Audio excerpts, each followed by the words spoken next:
โอ้ยพี่น้องเอ้ย ผู้ใดฮู้เลขสิออกบอกดีกว่า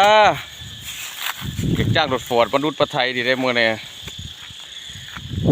ทางดงทางป่านี่เดือดปลายเลยนี่ทางไปสื่อดอกบ่ได้ปลูกหยังดอกทางให้แปดหูในตานี่แหละผู้ทางก็ดีเลยปอกปอกตัวนี้นะอยากฮู้เลขสิออกอีสังเด้มื้อนี้วันที่31ผู้ใดมีเลขดีก็บอกดีกว่าเอ้ยถึงเลขนี่เพราะได้จ้างรถดุดมาดุดชวดนี่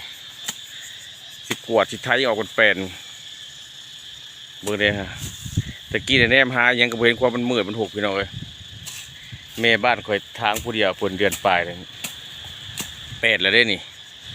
เป็ดแต่ก็ยังบกขาดก็เดือนหกมันขึ้นมาอีกนี่มันค่าห่างมันบุคือรถฟอร์ดมาถังรถจะถึงเลขน้องพี่น้องว่าไปแล้วกันนะ400 ล้าน800 ล้านพี่ชีมีแห้งยาวโอ้ยเนี่ยวะหกเท่เมืองในป่าตะกี้ก็แบบนี้แหละพี่น้องเลยเปิดเป็ดแล้วบ่นี่เป็ดก็ยังเดือน6 เดือน7พ้นห้ามอีกก็ชิเป็นมืดคือเก่าจักจู่อยู่ได้มือนี่พนักหาคนชิมาหมดไผ่ชอยบุมีมือนี่ยันตั้งโชงขึ้นชิได้แลนหมดไฟมาเด้อพี่น้องไฟจะออกกำลังกายมาเด้อมาเกี่ยมหมดไฟน้ำกันอยากจู่ตัวที่ว่าทางแล้วนี่นะนี่